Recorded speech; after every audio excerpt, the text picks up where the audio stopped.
guy? I think the coaches, when someone gets the rhythm, they're going to keep giving them the ball. So whoever gets that rhythm, whoever gets that hot foot, they're going to feed. And you're ready to eat. I am. I really am. Zeke, what's the difference between you and Carlos? He's more of a bruiser type back. I like to get outside more. I have a little bit more finesse to me.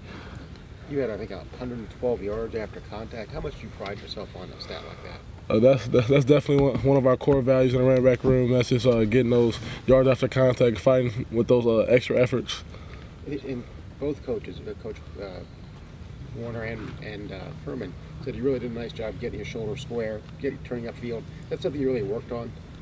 Oh, yeah, definitely. It's something that all the backs and Coach Drayton, we work on every day.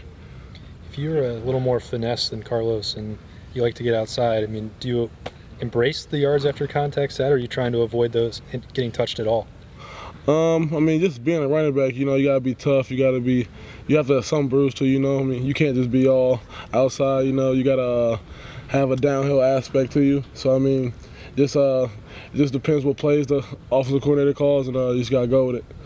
They talked a little bit about your style of hitting, not hitting a guy square, but kind of, I don't know, use the word edge. I thought kind of to move around and not try to run over a guy, so you don't take as many blows. Well, yeah, I'm not as big as a back as Carlos, and so I can't take as many hits as him. So I just got to protect myself a little bit and find different ways to get those extra yards after contact. Urban's been talking about JT Barrett's command of the offense. How forceful is he as a leader, and have you seen that improve as the season's gone on? Oh, definitely. But since day one, when he knew that he was going to be the starting quarterback, he took control, and I think it's something we really needed, and it's helped us a lot. How loud is he? He's a loud dude. I mean, he does a little something that Braxton doesn't do.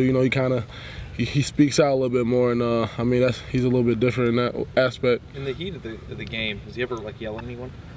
I mean, does he ever assert himself as the leader of this team? Oh, definitely. I mean, you see that in the game, you see it in practices. He's the field general. He takes control. He does a good job at that. Has he ever yelled at anyone? I mean, he can get a little assertive.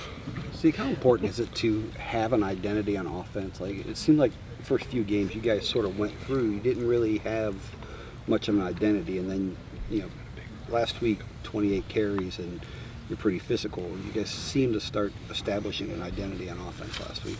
Yeah, that is our identity, a physical offense. We want to establish the run and then take shots off play action. And so when we can establish the run, that's when we're going to be at our best. What do you see different about the offensive line than you saw 4 or 5 weeks ago? They're just cleaning everything up. I mean, that's just kind of how the offensive line goes. It takes them a while to get it all together, but once they get going, it's really nice. Who has really stepped up their game up front, in your opinion?